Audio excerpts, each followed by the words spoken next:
mari kita mengenal beberapa keyword di CSS untuk styling berdasarkan case yang tersedia. Oke, dari hasil sebelumnya kita dapatkan tampilan sebagai berikut. Mari kita buat lebih rapi lagi. Pertama, hilangkan spasi di HTML sepertinya, atau body mungkin. Seharusnya ini mepet dengan page HTML-nya.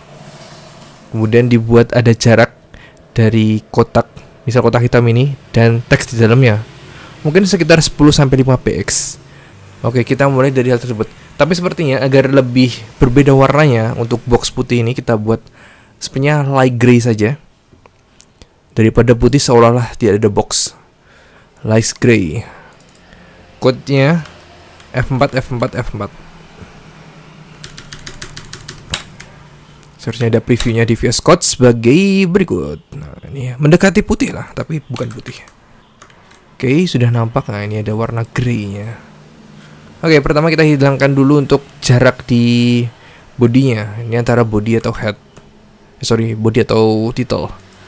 Nah, berarti kita deklarasinya langsung mengarah ke elemen HTML-nya. Coba ke body dulu. Dengan padding 0. Padding itu adalah jarak dalam.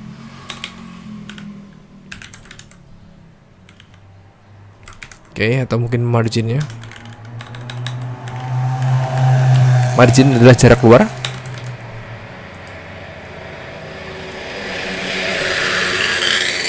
Oke, dan masih bukan juga. Saya penasaran apakah ini dari XML-nya langsung. Ya, seperti tadi saya lupa untuk melakukan force reload karena CSS-nya masih sama setelahnya. Coba saya komen lagi untuk memastikan benar-benar padding atau margin. Oke, ternyata marginnya harus dibikin 0. Ini berarti paddingnya bisa dihapus. Oke, pertama untuk styling di H1-nya ini terlalu banyak padding. Bisa kita tahu dari warna orange ini. Bisa dilihat juga di bagian Chrome ya, bagian tab layout. Silahkan diinspek dulu, pastikan diarahkan di target tag-nya, target tag atau elemen H2. Di bagian compute ternyata. Nah, ini adalah margin untuk warna dan bordernya kosong, paddingnya warna hijau kosong. Nah, ini marginnya seperti kita bikin 0 saja biar benar mepet. Jadi kita main-main di bagian title ini.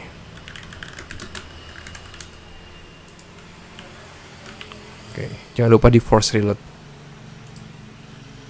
Oke, sudah aman.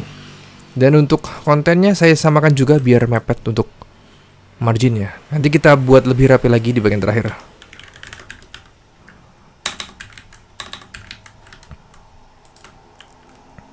Oke, tadi ada padding dan margin. Sepertinya akan lebih gampang jelaskan dengan permainan warna sebagai berikut.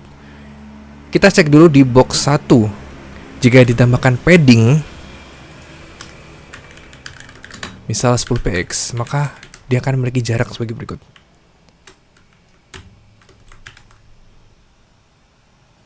Kurang px. Yap, padding ini adalah jarak dalam. Tadi kan kita utak-atik box 1 yang mana kan seluruh warna hitam ini. Nah, karena ada padding 10, maka jarak di dalamnya akan bertambah 10 px. Jika di sini terlihat warna hijau, nah itu adalah padding yang mana kita bisa set juga paddingnya, misal cuma atas saja atau kanan saja atau bawah saja dan kiri. Nah, urutannya misal atas 10 px. Nah, ini urutannya clockwise searah dengan jarum jam. Kemudian kanan saya bikin 5 px, misal bawah 20 px, dan kiri saya set 5 px. Atas 10, kanan 5, bawah 20, dan kiri 5. Atau jika ingin atas dan bawah sama, kiri dan kanan sama, maka bisa dibuat seperti ini. Atas bawah sama, misal 10 px, dan kanan kiri sama, misal 5 px. Maka penulisannya cukup sesimpel ini. Nah, berikut adalah hasilnya. Tapi dalam case ini kita ingin membuat padding antara semua box sama, yaitu atas bawah kanan kiri menjadi 15 px saja, biar jaraknya cukup benar, cukup besar. Jadi kita naruhnya bukan di bagian declaration ini, tapi langsung di bagian boxnya. Di sini kita belum buat declaration untuk class box. Nah, bisa kita buat di sebelah bawah. Dan berikut adalah previewnya. Ya, ini ada satu komponen yang seharusnya tidak ada, bisa kita hapus terlebih dahulu.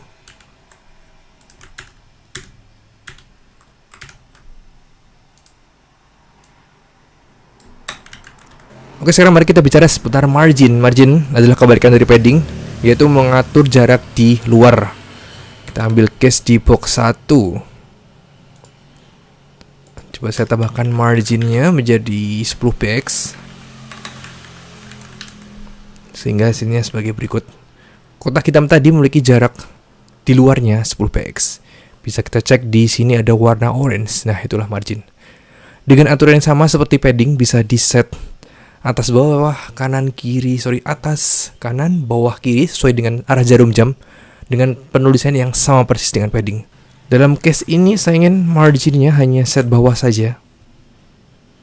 Dan saya ingin lakukan secara global di kelas name box. Penulisannya pertama bisa seperti ini. Ini kan atas, kanan, bawah, kiri. Bawahnya saya set 15px. Nah, sehingga ada jarak di bawahnya, sini dan di sini. Atau bisa langsung to the point dengan margin dash bottom. Ini untuk menaruh margin di sisi bottom atau bawah. Dan hasilnya sama saja. Nah, ini digunakan jika ingin deklarasi margin secara spesifik. Mungkin hanya di atas saja, di bawah saja, di kanan saja, atau di kiri saja. Dengan margin dash silahkan dipilih. Untuk atas to top, right atau left, dan masih banyak lagi. Oke, dan ini terlihat lebih rapi dari sebelumnya, tapi sebenarnya ada yang kurang rapi di bagian teksnya. Detailnya sepertinya terlalu mepet dengan kontennya. Mungkin bisa tambahkan margin bottom. Coba set 5px. Margin bottom.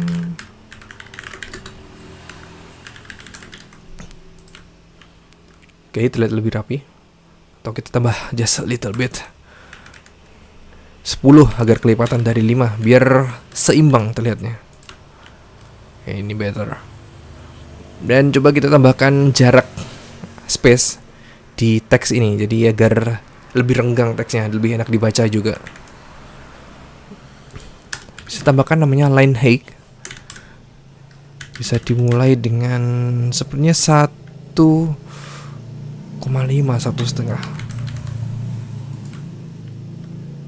ya, ini biasanya kita pakai 1,5 agar terlihat lebih rapi. Ini kan kalau ada jaraknya enak dibaca juga.